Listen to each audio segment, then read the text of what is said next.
Hi everyone, welcome back to group Malayalam. അപ്പൊ നമുക്ക് strong numbers മിക്കപ്പോഴും കാണാൻ വേണ്ടിയിട്ട് സാധിക്കും. പക്ഷെ ഇതിന്റെ പുറകിലെ ബിസിനസ് മോഡൽ മനസ്സിലാക്കേണ്ടതാണ് വളരെ പ്രധാനപ്പെട്ട കാര്യം. അപ്പൊ ഇന്നത്തെ നമ്മുടെ വീഡിയോയില് ഹൈ മാർജിൻ അതിൽ കൺസിസ്റ്റന്റ് ഗ്രോത്ത് ഇത് രണ്ടും ഒന്നിച്ച് കാണിക്കുന്ന 3 സ്റ്റോക്സ് ആണ് നമ്മൾ നോക്കാൻ വേണ്ടി പോകുന്നത്. അപ്പോൾ ഈ ഒരു കമ്പനികൾക്ക് ഒരു കോമൺ കാര്യം എന്താണെന്ന് വെച്ചാൽ കഴിഞ്ഞ 3 വർഷത്തിൽ 35% operating margin, 25% net profit margin, അതിൽ 30% സെയിൽസ് അതിൽ പ്രോഫിറ്റ് ഗ്രോത്ത് നൽകിയിട്ടുണ്ട്. അപ്പം ഇവിടെ ഈ ഒരു പാറ്റേൺ കാണിക്കുന്നത് റവന്യൂ ഗ്രോത്തിന്റെ വലിയൊരു ഭാഗം ആക്ച്വൽ ഏർണിംഗ്സിലേക്ക് കൺവേർട്ട് ചെയ്യുന്നുണ്ടെന്നാണ്. സോ ഇവിടുത്തെ ചോദ്യം ഇതാണ്, ഈ ഒരു നമ്പർ വൺ ഓഫ് ആണോ അല്ലെങ്കിൽ ഓവർ ദ ടൈം അവർ കൺസിസ്റ്റൻസി കാണിക്കോ? അപ്പൊ നമുക്കിത് ഡീറ്റെയിൽ ആയിട്ട് തന്നെ നോക്കാം. So let's begin today's video.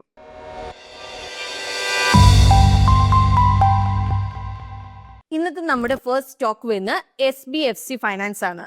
അപ്പൊ SBFCയുടെ PE മീഡിയനേക്കാളും ചെറുതായിട്ട് മേലെയാണ്. പക്ഷെ വലിയ കോമ്പറ്റേറ്റേഴ്സിനെ വെച്ച് നമ്മൾ നോക്കുമ്പോൾ സ്റ്റിൽ ഇത് കുറവാണ്. അതേസമയത്ത് കമ്പനിയുടെ PG റേഷ്യോ 0.44 അടുത്താണ്. അപ്പൊ ഇത് മീഡിയൻ അതുപോലെ കോമ്പറ്റേറ്റേഴ്സിനേക്കാളും കുറവായിട്ടാണ് കാണുന്നത്.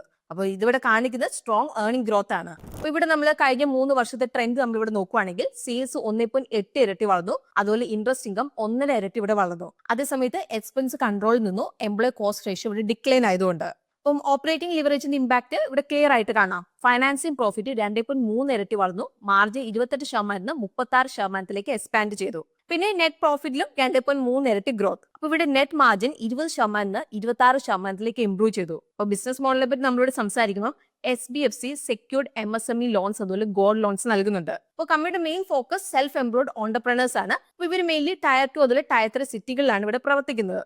ഇനി അസറ്റ് ക്വാളിറ്റി പെർസ്പെക്ടീവില് കമ്പനിയുടെ AUMന്റെ 94% സെൽഫ് ഓക്യുപ്പൈഡ് റെസിഡൻഷ്യൽ അല്ലെങ്കിൽ കൊമേഴ്ഷ്യൽ പ്രോപ്പർട്ടിയിൽ നിന്ന് സെക്യൂർഡ് ആണ്.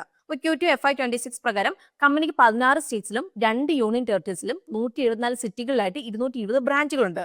ഫണ്ടിങ്ങിന്റെ ഫ്രണ്ടിൽ ICICI ബാങ്കിന്റെ ഒക്കെ ഉള്ള കോ ലെൻഡിംഗ് പാർട്ട്ണർഷിപ്പ് ടിക്കറ്റ് സൈസ് മുതൽ ലോൺ സോഴ്സിംഗിന് സപ്പോർട്ട് ചെയ്തിട്ടുണ്ട്.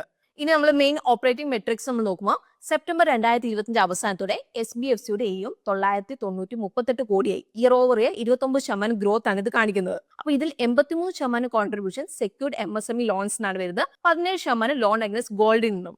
ഒക്ടോബർ 2025 കമ്പനി 10,000 കോടിയുടെ AUM മൈൽസ്റ്റോൺ ക്രോസ് ചെയ്തിട്ടുണ്ട്. ഡിസ്ബേഴ്സ്മെന്റ് അതായത് ഈ ഒരു പീരീഡിൽ കസ്റ്റമേഴ്സിന് റിലീസ് ചെയ്ത പുതിയ ലോൺ എമൗണ്ട് Q2 FY26 815 കോടി എത്തി. ഇയർ ഓവർ ഇയർ 21% ഗ്രോത്ത് ആണ് ഇത് കാണിക്കുന്നത്. എന്നാൽ ക്വാർട്ടർ ഓൺ ക്വാർട്ടർ ഗ്രോത്ത് 1% മാത്രമാണ്. അതുപോലെ disbursement volume quarter on quarter നമ്മളിവിടെ നോക്കുകയാണെങ്കിൽ 6% ഇടിഞ്ഞു. അസറ്റ് ക്വാളിറ്റി ഫ്രണ്ടില് ഗ്രോസ് NPA അതായത് 90 ദിവസത്തിലധികം ആയിട്ട് റീപേയ്മെന്റ് ഡിലേ ആയിട്ടുള്ള loans 2.77% 8 basis point year over year അപ്റ്റിക്കോടെ. അതേസമയത്ത് നെറ്റ് NPA അതായത് പ്രൊവിഷനിങ്ങിന് ശേഷമുള്ള residential credit risk 1.51% year over year 12 basis point improvement ആണ് ഇത് കാണിക്കുന്നത്. നെറ്റ് ഇൻട്രസ്റ്റ് മാർജിൻ അതായത് ആവറേജ് AUM ജനറേറ്റ് ചെയ്തേക്കുന്ന interest income Q2 FY26 10.48% year over year 27 basis point improvement ചെയ്തിട്ടുണ്ട് ഇവിടെ. അപ്പം ഈ ഒരു മാർജിൻ എക്സ്പാൻഷന്റെ ഒരു മെയിൻ ഫാക്ടർ ബോറോയിങ് കോസ്റ്റ് കുറഞ്ഞത് തന്നെയാണ്. അപ്പൊ ബോറോയിങ് കോസ്റ്റ് ഇവിടെ 8.96% കുറഞ്ഞു. അപ്പൊ ഇത് കാരണം സ്പ്രെഡ് 9.05% എക്സ്പാൻഡ് ആയി. അപ്പൊ ഇത് year over year 68 basis point expansion ആണ് കാണിക്കുന്നത്. ഇനി നമുക്ക് ഫൈനാൻഷ്യൽ പെർഫോമൻസ് നോക്കാം. ഇപ്പൊ Q2 FY26 total income year over year 31% വളർന്ന് 411 കോടിയായി. Year over year 29% AUM expansion ഇതിനെ മെയിൻലി സപ്പോർട്ട് ചെയ്തു. അപ്പൊ ഈ ഒരു സെയിം പീരീഡില് operating expense year over year 23.5% കൂടി. അപ്പൊ ഇൻകം ഗ്രോത്തിനേക്കാളും കുറവായി നിന്നതോടെ തന്നെ ഓപ്പറേറ്റിംഗ് പ്രോഫിറ്റ് 177 കോടിയായി. Year over year 37% growth. എന്നാൽ credit cost year over year 63% കൂടി 31 കോടിയായി. പാറ്റ് 109 കോടിയിൽ നിന്നു. അപ്പൊ ഇത് ഇയർ ഓവർ ഇയർ 30% ഗ്രോത്ത് ആണ് കാണിക്കുന്നത്.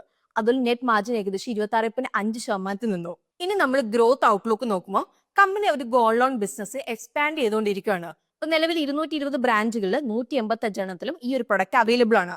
അതിൽ മാനേജ്മെന്റ് പ്രകാരം അടുത്ത 2 ക്വാർട്ടറിലായിട്ട് ഗോൾഡ് ലോൺ ഓഫറിംഗ്സ് 15ലധികം ബ്രാഞ്ചിലേക്കും കൂടി ആഡ് ചെയ്യാൻ വേണ്ടി പ്രതീക്ഷിക്കുന്നുണ്ട്. AUM ഗ്രോത്ത് ഫ്രണ്ടില് മാനേജ്മെന്റ് 5 മുതൽ 7% quarter on quarter growth expectation വീണ്ടും കൺഫേം ചെയ്ത് പറയുന്നത്. ഇനിയിപ്പം ഇവിടെ ശ്രദ്ധിക്കേണ്ട ഒരു മെയിൻ കാര്യം പ്രൊമോട്ടർ ഷെയർ ഹോൾഡിംഗ് ടൈം കഴിയും തോറും പതുക്കെ ഇവിടെ കുറഞ്ഞു വരുന്നത് ശ്രദ്ധിച്ചിട്ടുണ്ട്. ഇവിടെ മാനേജ്മെന്റ് പറയുന്നത് പേഴ്സണൽ ലിക്വിഡിറ്റി റിക്വയർമെന്റ്സ് കാരണമാണ് ഇത് സംഭവിക്കുന്നത് എന്നാണ്. ഇനി നമുക്ക് ഇവിടെ റിസ്കും ചലഞ്ചസ് എന്തൊക്കെയാണ് എന്നുള്ളതും കൂടി നമുക്കൊന്ന് പറയാം. അപ്പം കഴിഞ്ഞ ക്വാർട്ടറിനെ വെച്ച് നമ്മൾ നോക്കുമ്പോൾ ഗ്രോസ് NPA സ്റ്റെബിലൈസ് ചെയ്തിട്ടുണ്ട്. പക്ഷേ ഇയർ ഓവർ ഇയർ ബേസിസിൽ സ്റ്റിൽ കൂടുതലാണ്. പിന്നെ ഏർലി സ്റ്റേജിൽ തന്നെ ലോൺ റീപേയ്മെന്റ് ഡിലേ ആവുന്ന 8.72% വരെ എത്തിയിട്ടുണ്ട്. അപ്പൊ മാനേജ്മെന്റ് ഇതൊരു കൺസേൺ ആയിട്ട് സമ്മതിച്ചിട്ടുണ്ട്. അതുകൊണ്ട് തന്നെ അസറ്റ് ക്വാളിറ്റിയിൽ പ്രഷർ വരാൻ വേണ്ടി ചാൻസ് ഉണ്ടെന്ന് ഇവിടെ പറയുന്നുണ്ട്. ഇനി ഇന്നത്തെ നമ്മുടെ സെക്കൻഡ് സ്റ്റോക്ക് വരുന്നത് ടിപ്സ് മ്യൂസിക് ആണ്.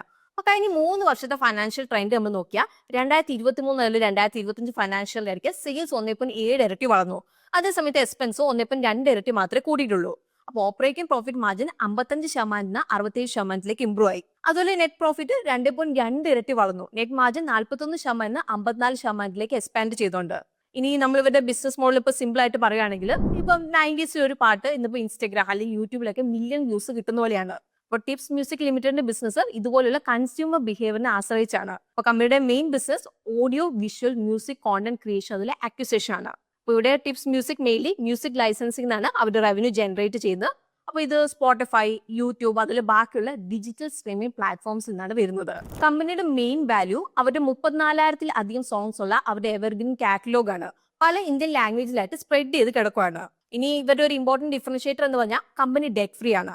പിന്നെ കോണ്ടന്റ് റിലീസ് ചെയ്യുന്ന അതേ ക്വാർട്ടറിൽ തന്നെ കോണ്ടന്റ് പ്രൊമോഷൻ റേറ്റ് 100% കോസ്റ്റ് അവരുടെ എക്സ്പെൻസ് ചെയ്യും. പക്ഷേ എന്തുകൊണ്ടാണ് കമ്പനി ഇങ്ങനെ ഇവിടെ ചെയ്യുന്നത്? അപ്പൊ നമുക്ക് നോക്കാം മാനേജ്മെന്റ് എന്താണ് പറയാനുള്ളത് എന്നുള്ളത്. My catalog is doing really, really well. So our margin and then that entire catalog, whatever we release, whatever music we make or acquire, we release that music, we write off that content cost in that same year. So that is a big advantage Tips has. Oh, acha, this is not, we are not doing from now. We are doing this since beginning. If I carry forward for 4 years or 10 years, then I have to pay more tax and it will hurt my cash flow in those days. Those days there was a very cash flow was very tight, so we have to need money quickly. So we used to write off entire content cost same year. So that is from beginning we are following. Still we are following that. ഇനി നമുക്ക് ഈ ഒരു ക്വാർട്ടറിലെ performance നമുക്ക് നോക്കാം. Q2 FY26 company year over year 11% growth report ചെയ്തിട്ടുണ്ട്. ഇപ്പൊ management പ്രകാരം പല പ്ലാറ്റ്ഫോംസിലായിട്ട് ഈ ഒരു ക്വാർട്ടറിൽ കോണ്ടന്റ് യൂസേജ് അതിൽ മോണിറ്റൈസേഷൻ ഗ്രോത്ത് കണ്ടു. അപ്പൊ ഈ ഒരു പീരീഡിൽ ഓപ്പറേറ്റിംഗ് എക്സ്പെൻസ് ഫ്ലാറ്റ് ആയിട്ട് നിന്നു. അതിൽ content cost year over year 4% ഇടിഞ്ഞു. റവന്യൂ ഗ്രോത്ത് അതിൽ സ്റ്റേബിൾ എക്സ്പെൻസ് കാരണം ഓപ്പറേറ്റിംഗ് പ്രോഫിറ്റ് 68 കോടിയിൽ നിന്നു. ഇയർ ഓവർ ഇയർ 15% ഗ്രോത്ത് ആണ് ഇത് കാണിക്കുന്നത്. അപ്പൊ ഇത് ഓപ്പറേറ്റിംഗ് മാർജിനെ നേരിട്ട് ബാധിച്ചിട്ടുണ്ട്. Year over year operating margin 200 basis point ഇവിടെ ഇംപ്രൂവ് ആയി.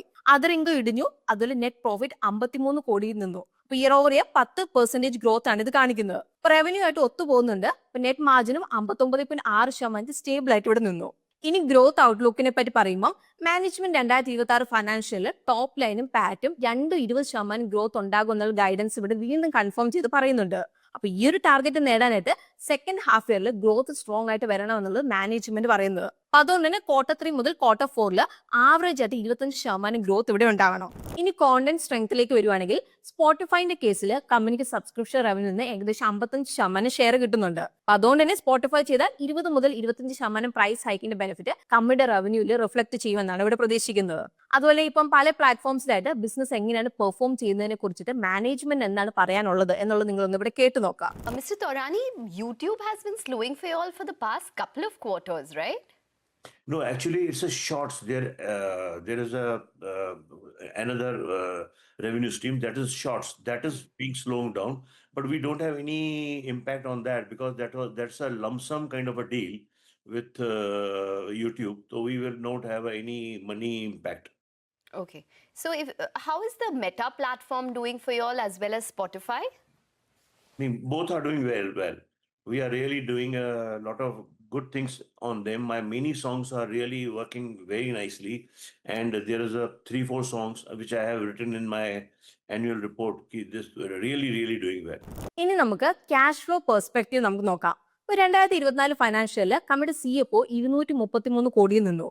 അപ്പൊ ഇത് പാറ്റിന്റെ 183% ആയിരുന്നു. അപ്പൊ ഇത് സൂചിപ്പിക്കുന്നത് സ്ട്രോങ് ക്യാഷ് കൺവേർഷൻ ആണ്. 2025 ഫൈനാൻഷ്യൽ അതിൽ half year financial 2024 CFO by PAT ratio 72%, അതിൽ 47% നോർമലൈസ് ചെയ്തിട്ടുണ്ട്. ഹാഫ് ഇയർ ഫൈനാൻഷ്യൽ 2024 54.3 കോടി വർക്കിംഗ് ക്യാപിറ്റൽ യൂസേജ് വീണ്ടും ക്യാഷ് കൺവേർഷനെ ബാധിച്ചിട്ടുണ്ട്. ഇനി നമുക്ക് ഇവരുടെ റിസ്ക് എന്തൊക്കെയാണെന്നുള്ളത് നമുക്ക് നോക്കാം. അപ്പൊ കമ്പനിയുടെ റിലേറ്റഡ് പാർട്ടി ട്രാൻസാക്ഷൻ ആയിട്ട് ഷെയർ ഹോൾഡർ അപ്രൂവൽ വാങ്ങുവാണ്. അപ്പൊ അവരുടെ ഗ്രൂപ്പിൽ ടിപ്സ് ഫിലിംസ് ലിമിറ്റഡ് ആയിട്ട് 60 കോടി വരെ ട്രാൻസാക്ഷൻ ചെയ്യാനായിട്ട്. 2025 ഫൈനാൻഷ്യൽ കമ്പനിയുടെ ടോട്ടൽ റവന്യൂവിന്റെ ഏകദേശം 19.3% ആണിത്. അപ്പൊ ടിപ്സ് മ്യൂസിക്കിന്റെ P വരുന്ന 40x ആണ്. അപ്പൊ ഇത് സെക്ടർ ആവറേജിന്റെ അടുത്ത് തന്നെയാണ് ഉള്ളത്. അതിൽ PG വരുന്ന 1.12 ആണ്. അപ്പൊ ഇത് കാണിക്കുന്നത് വാല്യുവേഷൻ അത്ര സ്ട്രെച്ച് ആയിട്ടില്ല എന്ന് തന്നെയാണ്. എന്നാൽ ഈ അടുത്ത ക്വാർട്ടറിൽ ഗ്രോത്ത് സ്ലോ ആയത് കാണാനുണ്ട്. റവന്യൂ ഗ്രോത്ത് മുന്നോട്ടേക്ക് പോയില്ലെങ്കിൽ വാല്യുവേഷൻ ഇവിടെ പ്രഷറിലാവാം. അപ്പൊ കഴിഞ്ഞ 3 വർഷത്തിൽ പ്രൊമോട്ടേഴ്സ് ഓഫ് ദ സ്റ്റേക്ക് ഇവിടെ നോക്കുകയാണെങ്കിൽ 10% കുറച്ചിട്ടുണ്ട്. എന്നാൽ ഹോൾഡിംഗ്സ് ഈ ഒരു അടുത്ത ക്വാർട്ടറിൽ ചെറുതായിട്ട് കൂട്ടിയിട്ടുണ്ട്. അപ്പൊ മുന്നോട്ടേക്ക് പോകുമ്പോൾ promoter share holding trend close ആയിട്ട് നമ്മളിവിടെ മോണിറ്റർ ചെയ്യേണ്ടതായിട്ടുണ്ട്. ഇനി നമ്മുടെ തേർഡ് സ്റ്റോക്ക് വരുന്ന Canara Robeco asset management company limited ആണ്. 2023 മുതൽ 2025 ഫൈനാൻഷ്യലിന്റെ ഇടയ്ക്ക് സെയിൽസ് ഏകദേശം 2 ഇരട്ടി വളർന്നിട്ടുണ്ട്. അതേസമയത്ത് എക്സ്പെൻസോ 1.5 ഇരട്ടി മാത്രമേ കൂട്ടിയിട്ടുള്ളൂ. അപ്പൊ എംപ്ലോയി കോസ്റ്റും അതർ കോസ്റ്റും പ്രൊപ്പോർഷണലി കുറഞ്ഞതുകൊണ്ട് ഓപ്പറേറ്റിംഗ് ലിവറേജ് ഇവിടെ ഇംപ്രൂവ് ആയി. അപ്പൊ ഇത് ഓപ്പറേറ്റിംഗ് പ്രോഫിറ്റിൽ 2.5 ഇരട്ടി ഗ്രോത്ത് കാണിച്ചു. പിന്നെ ഓപ്പറേറ്റിംഗ് പ്രോഫിറ്റ് മാർജിൻ 53% 65% എക്സ്പാൻഡ് ചെയ്തു. അപ്പൊ ഇതിന്റെ ഒപ്പം നെറ്റ് പ്രോഫിറ്റ് 2.4 ഇരട്ടി വളർന്നു. അതുപോലെ നെറ്റ് മാർജിൻ 39% 47% എക്സ്പാൻഡ് ചെയ്തു. ഇനി കമ്പനിയുടെ ബിസിനസിനെ പറ്റി നമ്മൾ പറയുമ്പോൾ ഇത് ഇന്ത്യയിലെ സെക്കൻഡ് ഓൾഡസ്റ്റ് AMC ആണ്. അപ്പൊ ഈ അടുത്താണ് കമ്പനിയുടെ IPO വന്നത്. ഇപ്പൊ കാനറ ബാങ്ക് 38% സ്റ്റേക്ക് ഹോൾഡ് ചെയ്യുന്നുണ്ട്. അതേസമയത്ത് ഒറിക്സ് കോർപ്പറേഷൻ 37% സ്റ്റേക്ക് ഇവിടെ ഹോൾഡ് ചെയ്യുന്നുണ്ട്. ഇപ്പൊ കാനറ ബാങ്ക് നമ്മുടെ പ്രൊമോട്ടർ ആയതുകൊണ്ട് തന്നെ ബിസിനസ് ബാങ്കിന്റെ ക്രെഡിബിലിറ്റിയെ മാത്രം ആശ്രയിച്ചല്ല നിൽക്കുന്നതെന്നുള്ള കാര്യം നിങ്ങൾ മനസ്സിലാക്കേണ്ടത് വളരെ ഇമ്പോർട്ടന്റ് ആയിട്ടുള്ള കാര്യമാണ് ഇവിടെ. അപ്പൊ മാനേജ്മെന്റിന് ഇതിനെക്കുറിച്ച് എന്താണ് പറയാനുള്ളത് എന്നുള്ളത് നിങ്ങൾ ഇവിടെ ഒന്ന് കേട്ടു നോക്കുക.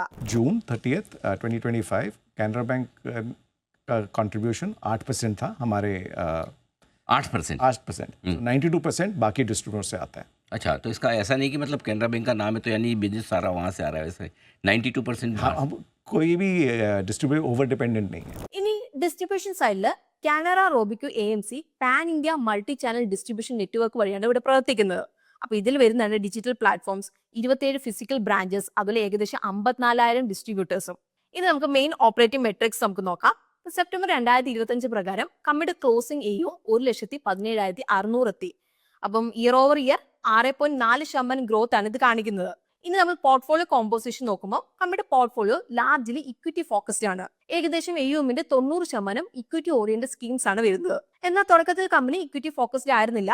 അപ്പൊ എന്തുകൊണ്ടായിരിക്കും കമ്പനി അവരുടെ ബിസിനസ് സ്ട്രാറ്റജിയോടെ മാറ്റിയിട്ടുണ്ടാവുക? അപ്പൊ മാനേജ്മെന്റിന് എന്താണ് പറയാനുള്ളത് നിങ്ങൾ ഇവിടുന്ന് കേട്ടു നോക്കുക. To answer your question on equity focused, we actually were not like that when we first started. We were actually an 85-15 split between fixed income and equity when we first started. But this comes out of learnings from the Lehman Brothers crisis, what we saw, what happened in the market, the systemic risk that could have happened as a result of being so skewed towards fixed income, whereas equity, we believe, is far more transparent, extremely well managed within the industry, offers a lot of liquidity. So we changed our business model. So it's a conscious decision to remain equity focused fund house. We are a specialized equity focused fund house, and hence you see a domination of equity in our AUM. About 91% of our AUM is equity, and it's retail equity. So it's individuals. We have over 5 million individual folios as well. So it's a very large retail focused equity fund house. അതേസമയത്ത് B30 MAAO, അതായത് 30 സിറ്റീസിന്റെ പുറത്തുള്ള location വരുന്ന AUM 28,800 കോടി ആയിട്ടുണ്ട്. ഇപ്പൊ കഴിഞ്ഞ വർഷത്തിൽ നിന്ന് 26,100 കോടിയാണ് കൂടിയത്. ഇപ്പൊ B30 സിറ്റീസ് എന്നുള്ള കോൺട്രിബ്യൂഷൻ ടോട്ടൽ MAAUമിൽ 23.7%. ഇനി നമുക്ക് ഈ അടുത്ത ക്വാർട്ടർലി ഫൈനാൻഷ്യൽസ് നമുക്ക് നോക്കാം. Q2 FY26 കമ്പനിയുടെ റിപ്പോർട്ടഡ് സെയിൽസ് 108 കോടിയായിരുന്നു. ഇയർ ഓവർ ഇയർ 3% ഗ്രോത്ത് ആണ് ഇത് കാണിക്കുന്നത്. അതേസമയത്ത് ഓപ്പറേറ്റിംഗ് ഇൻകം 86.8 കോടിയിൽ നിന്ന് 104 കോടിയിലേക്ക് കൂടി. ഇയർ ഓവർ ഇയർ 20% ഗ്രോത്ത് ആണ് ഇത് കാണിക്കുന്നത്. അപ്പോൾ quarterly average AUM year over year 12% കൂടിയതാണ് ഇതിന് സപ്പോർട്ടായത്. അപ്പോൾ ടോട്ടൽ എക്സ്പെൻസ് 38.2 കോടിയിൽ നിന്ന് 42 കോടിയിലേക്ക് കൂടി. ഇപ്പൊ ഇയർ ഓവർ ഇയർ 10% കൂടി. ഇപ്പൊ മാനേജ്മെന്റ് പ്രകാരം മുന്നോട്ടേക്ക് പോകുമ്പോൾ ഓവറോൾ എക്സ്പെൻസ് ഗ്രോത്ത് 12 മുതൽ 15% റേഞ്ചിൽ നിൽക്കുമെന്നാണ് ഇവിടെ പ്രതീക്ഷിക്കുന്നത്. അപ്പൊ ഇവിടെ എക്സ്പെൻസ് ഗ്രോത്ത് ഓപ്പറേറ്റിംഗ് ഇൻകം ഗ്രോത്തിനേക്കാളും കുറവായതുകൊണ്ട് operating profit year over year 28% വളർന്നു. അതിൽ operating margin 400 basis point improvement. ഇപ്പൊ Q2 FY26 ഇൻവെസ്റ്റ്മെന്റ്സ് എന്നുള്ള നെറ്റ് ഗെയിൻ 17.7 കോടിയിൽ നിന്ന് 3.7 കോടിയായിട്ട് കുറഞ്ഞു. ഇപ്പൊ നെറ്റ് പ്രോഫിറ്റിനെ നേരിട്ട് ഇത് ബാധിച്ചിട്ടുണ്ട്. അപ്പൊ net profit year over year 3% കുറഞ്ഞു. അപ്പൊ അതിനൊപ്പം നെറ്റ് മാർജിൻ 271 ബേസിസ് പോയിന്റ് ചുരുങ്ങി. അപ്പൊ മാനേജ്മെന്റ് പ്രകാരം ഇതൊരു market driven mark to market item ആണ്. അതിൽ മെയിൻ പെർഫോമൻസ് ജഡ്ജ് ചെയ്യാനായിട്ട് ശ്രദ്ധ ഓപ്പറേറ്റിംഗ് പ്രോഫിറ്റിലേക്ക് ആയിരിക്കണം. കാരണം M2M മൂവ്മെന്റ് എന്ന് പറഞ്ഞാൽ പ്യുവർലി മാർക്കറ്റ് ഡ്രിവൻ ആണ്. ഇനി നമ്മളിവിടെ ഗ്രോത്ത് ഔട്ട്ലുക്കിനെ പറ്റി നമ്മൾ സംസാരിക്കുക. മാനേജ്മെന്റ് 20%-ലധികം ഗ്രോത്ത് ടാർഗറ്റ് മെയിൻറ്റെയിൻ ചെയ്യുന്നുണ്ട്. ഇനി ഇവിടുത്തെ അടുത്ത ശ്രദ്ധ ഇൻവെസ്റ്റ്മെന്റ് പെർഫോമൻസ് അതിൽ പുതിയ പ്രൊഡക്റ്റ് ലോഞ്ചിലേക്കായിരിക്കും. അപ്പൊ ഇത് ഗ്രോത്തിനെ സപ്പോർട്ട് ചെയ്യൂടെ. അതേസമയത്ത് പുതിയ ബിസിനസ് ലൈൻ പതുക്കെ ഇവിടെ എക്സ്പ്ലോർ ചെയ്യും. ഇപ്പൊ നമ്മൾ നോക്കുകയാണെങ്കിൽ മ്യൂച്വൽ ഫണ്ട് ഇൻഡസ്ട്രിയിലെ കോമ്പറ്റീഷൻ കൂടുവാണ്. അപ്പൊ ഈ ഒരു സിറ്റുവേഷനിൽ എങ്ങനെയാണ് കാനറ റോബിക്യു അവരുടെ പൊസിഷൻ ചെയ്യാൻ പോകുന്നത്? അപ്പൊ മാനേജ്മെന്റ് എന്താണ് പറയാനുള്ളതെന്നുള്ളത് നിങ്ങൾ ഇവിടെ നിന്ന് കേട്ടു നോക്കുക. दूसरी बात, इस इंडस्ट्री का एक खास चीज़ है कि आपको बिजनेस या AUM मिलेगा जब आपकी परफॉर्मेंस रहेगी. अब कोई भी हो, कोई भी ब्रांड हो, आपको सिर्फ परफॉर्मेंस पे मिलता है पैसा. आप देखें, अगर हमारी तरफ देखोगे तो हमारे इक्विटी स्कीम्स जो हैं, जो भी स्कीम्स 10 साल से ज़्यादा कंप्लीट कर रहे हैं, ट्रैक रिकॉर्ड जो है, वो सब स्कीम्स अभी अपने बेंचमार्क्स को बीट कर रहे हैं. That's a very important indicator and a criteria for getting more business. So we are very confident about our positioning in the marketplace. ഇനി ക്യാഷ് ഫ്ലോ പെർസ്പെക്റ്റീവില് 2024 ഫൈനാൻഷ്യലില് കമ്പനിയുടെ CFO 107 കോടിയിൽ നിന്നു. അപ്പൊ ഇതെന്ന് പറഞ്ഞാൽ പാറ്റിന്റെ 71%. 2025 ഫൈനാൻഷ്യല് CFO 157 കോടിയിലേക്ക് കൂടിയിട്ടുണ്ട്. അതുപോലെ CFO ബൈ പാറ്റ് 82% ഇംപ്രൂവ് ആയി. അപ്പൊ ഇത് ക്യാഷ് കൺവേർഷനിലെ ഇംപ്രൂവ്മെന്റ് ആണ് കാണിക്കുന്നത്. ഇനി നമുക്ക് റിസ്ക്കും ചാലഞ്ചസും നമുക്ക് നോക്കാം. അപ്പൊ ക്വാർട്ടർ ടു ക്വാർട്ടർ ബേസിന് കമ്പനിയുടെ റിപ്പോർട്ടഡ് പ്രോഫിറ്റ് വോളറ്റൈൽ ആയിട്ട് നിന്നു. അപ്പൊ ഈ ഒരു ക്വാർട്ടറിൽ ഇയർ ഓവർ ഇയർ 3% ഡിക്ലൈൻ ആയി. കാരണം ഇൻവെസ്റ്റ്മെന്റ് ഗെയിൻ 17.7 കോടിയിൽ നിന്ന് 3.7 കോടിയായിട്ട് കുറഞ്ഞതുകൊണ്ട്. അപ്പൊ ഇത് മാർക്കറ്റ് ലിങ്ക്ഡ് ആണ്. ഇപ്പൊ PG റേറ്റിൽ കുറവായിരുന്നു, പക്ഷെ വാല്യൂഷൻ ജസ്റ്റിഫൈ ചെയ്യാനായിട്ട് കൺസിസ്റ്റന്റ് ആയിട്ട് AUM അതുപോലെ പ്രോഫിറ്റ് ഗ്രോത്ത് മെയിൻറ്റെയിൻ ചെയ്യേണ്ട അത്യാവശ്യമാണ്. സോ ഇതാണ് ഹൈ മാർജിൻ അതുപോലെ കൺസിസ്റ്റന്റ് ഗ്രോത്ത് ക്ലിയർലി വിസിബിൾ ആയിട്ടുള്ള 3 സ്റ്റോക്സ്. ഇനിയിപ്പം ഇവിടുത്തെ ഒരു ചോദ്യം ഇതാണ്, ഈ ഒരു പെർഫോമൻസ് ലോങ് ടേമിലേക്ക് എത്രത്തോളം സസ്റ്റൈനബിൾ ആണ്, അതുപോലെ വാല്യൂഷൻ ആയിട്ട് ഇവർ എങ്ങനെ ഒത്തുപോകും? അപ്പോൾ നമ്മൾ ഇന്ന് ഡിസ്കസ് ചെയ്ത ഏത് ബിസിനസ് മോഡലാണ് നിങ്ങൾക്ക് കുറച്ചുകൂടി കൺസിസ്റ്റന്റ് ആയിട്ട് തോന്നിയത്? അപ്പോൾ നിങ്ങളുടെ അഭിപ്രായമൊക്കെ താഴെ കമന്റ്സ് നമ്മളോട് ഷെയർ ചെയ്യാവുന്നതാണ്. പിന്നെ ഇന്നത്തെ വീഡിയോ നമ്മൾ ഫുള്ളി എഡ്യൂക്കേഷണൽ പർപ്പസിനായിട്ടാണ് കവർ ചെയ്തിരിക്കുന്നത്. ഇതൊരു ഇൻവെസ്റ്റ്മെന്റ് അഡ്വൈസ് അല്ല. അപ്പോൾ അതുകൊണ്ട് തന്നെ നിങ്ങൾ ഏതെങ്കിലും ഒരു കമ്പനിയിലേക്കൊക്കെ ഇൻവെസ്റ്റ് ചെയ്യുന്നതിന് മുമ്പ് ഡീറ്റെയിൽ ആയിട്ട് റിസർച്ച് ചെയ്തതിന് ശേഷം മാത്രം ഇൻവെസ്റ്റ് ചെയ്യാൻ വേണ്ടിയിട്ട് നിങ്ങൾ ശ്രദ്ധിക്കണം. സോ നമുക്ക് പുതിയൊരു വീഡിയോ ആയിട്ട് ഗ്രോ മലയാളം ചാനലിലൂടെ കാണാം. അതുവരെ take care, happy investing and bye from Rincy.